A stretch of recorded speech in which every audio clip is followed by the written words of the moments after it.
Hello and welcome to your in-depth monthly horoscope for May for the Sun or the Ascendant. If you've yet to subscribe to my channel, I'd be honoured if you did so now. Please click or tap on the bell notification symbol. Also, if you'd like to have a one-to-one consultation with me, please see the link below and you can check out my testimonials.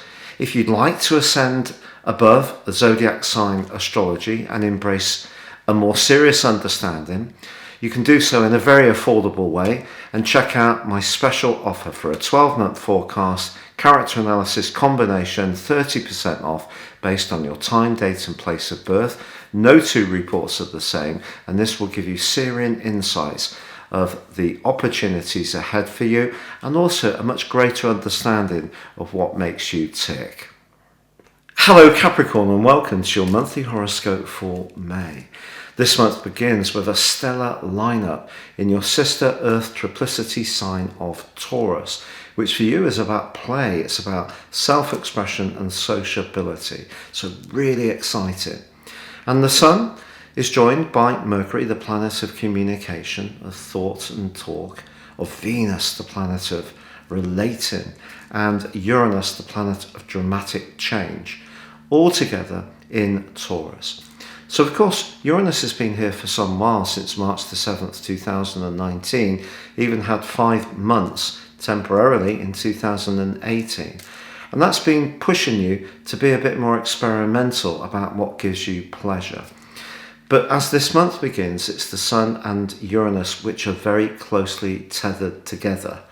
And for the first 3 days, if you are feeling that your life is not quite as vivid and in the moment as it could be, this is a prime opportunity to launch yourself in a more dramatic manner.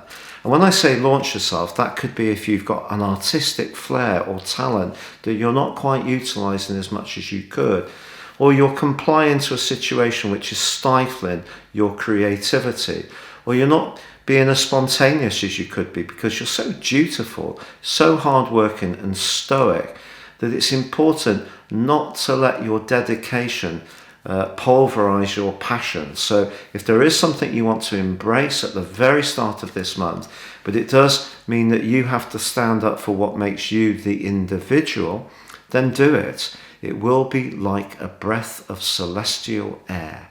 However, also, Mercury and Venus are angling brilliantly to deep lying Pluto in your sign. And that is also for the first 7 days of the month in the case of Venus. Now Venus, of course, is about relating, but in the sign of Taurus, it's also about indulging. So whether it's good food, good wine, spending time with people who lift your spirits, but if you do have those social moments, and I hope you do with the lockdown hopefully easing, it's going to be with the people you feel most closely invested in that gives you that sense of pleasure, because just hanging out with folks in general might not do it for you because you're looking for greater meaning with the connection of Venus and Pluto. But also Mercury in the first 3 days is connecting brilliantly to Pluto, and this can bring out your commercial instincts. If there's something you want to transform, your attention to detail can give you a real penetrating ability to see where there are qualities, where there are potentials, and to explain and express them in a very persuasive way. That's Mercury interacting with the passion of Pluto really positively, especially with Pluto in your sign, which is pushing you to embrace who you are at a very authentic level. Now, it is true, however, that on the 4th, Mercury switches signs. This in astrology is known as an ingress. So it passes over out of the sign of Taurus, which is earthy, realistic and practical, into the sign of Gemini, which is about communication. And it's governed by the element of air. But also, Mercury governs the sign of Gemini. So it's dignified here, it's its favourite location. And it's an opportunity for you to take the good ideas that you've been germinating recently and to frame them in a way which has some kind of tangible package or ability to flourish. Now, no one can do this better than you because of your ability to work at things patiently and persistently. So you're given this push to be a bit more daring, a bit more buccaneering at the very start of this month, but then soon you're pushed to get back down to brass tacks and make it all work, and you can do that. So Mercury can be very good for you in the sign of Gemini. But then that is followed by the transition of Venus into Gemini on the 9th.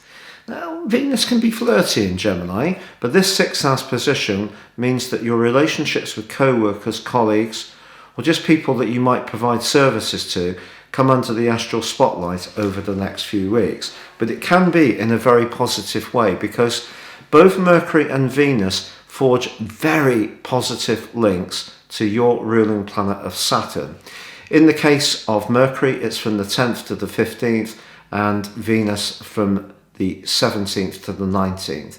So because Saturn's in your sector of resources, and these two guys are in your sector of details and being very precise and very organised, where you're precise and organised, where you have a purpose to making those creative strands that were there earlier in the month come to life, you're going to see tangible progress, I feel, really shaping up. And all this is going to be helped beautifully by the new moon on the 11th in Taurus, which is wonderful for you. It also links brilliantly with Neptune, the planet of dreams, in your sector of everyday communications.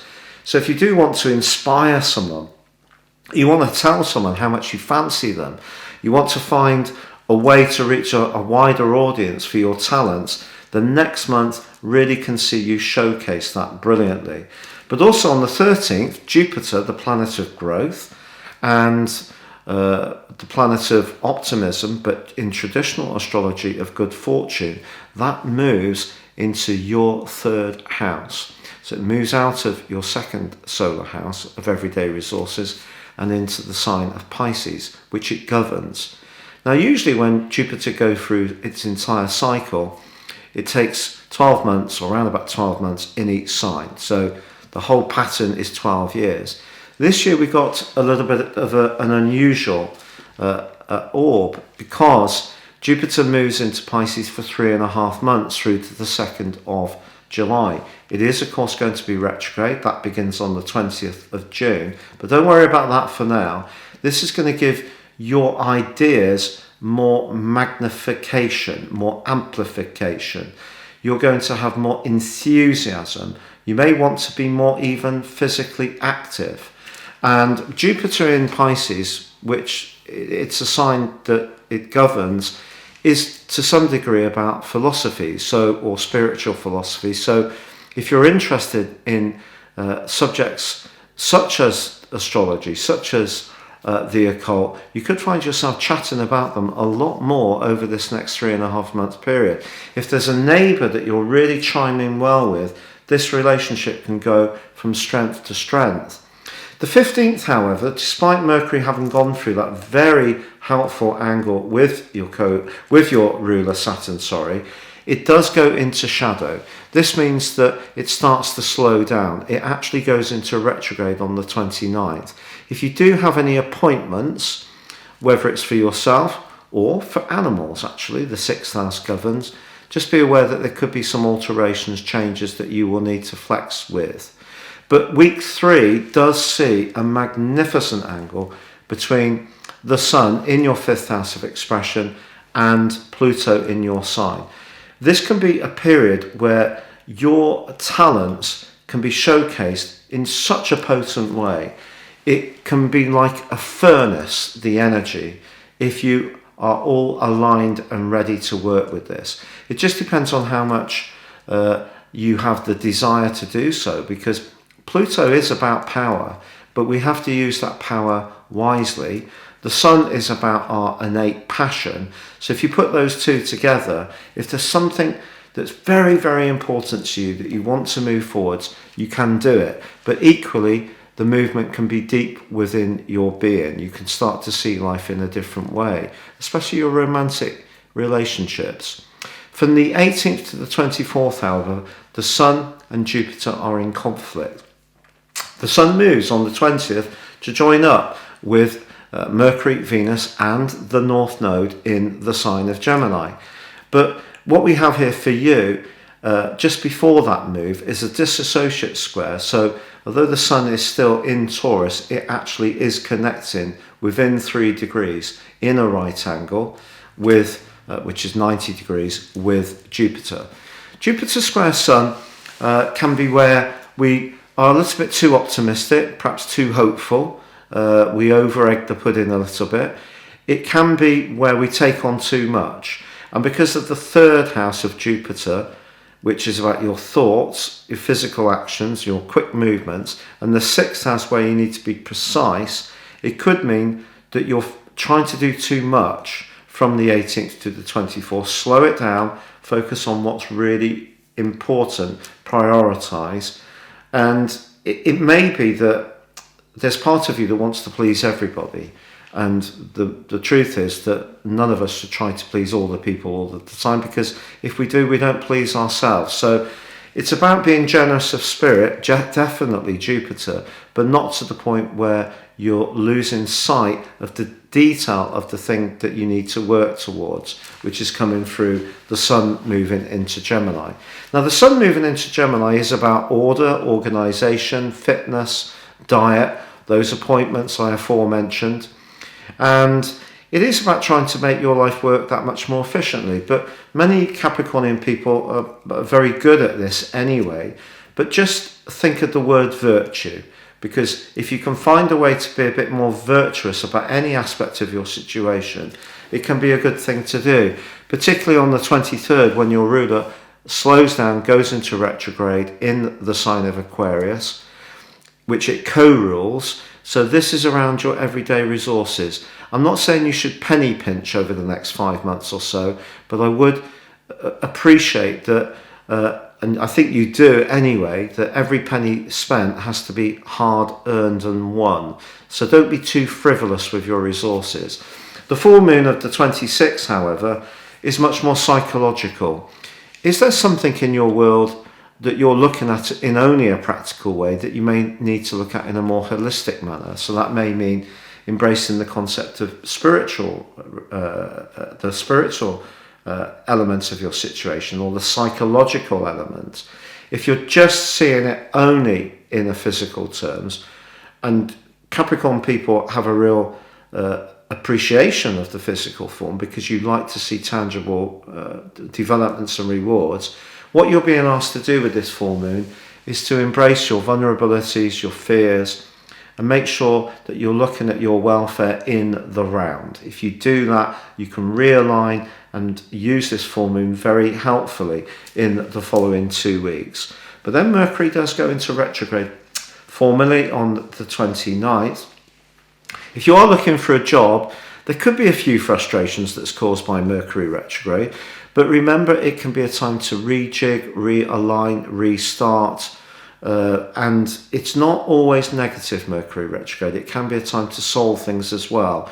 There is this thing that gets out there, especially in popular magazines, that Mercury retrograde is really, really awful. Well, we know it will cause some glitches. There will be software failures. There will be issues with transport, distribution. These things routinely happen with Mercury retrograde. But for you, because this is happening in your sector of precision, it's asking you to make sure that everything you can control, you do with a meticulous care, and then you're limiting the ways that things can go awry for you. But there's lots of opportunities for you to flourish this month, Gemini. It's just how you package it and make it move forwards for you.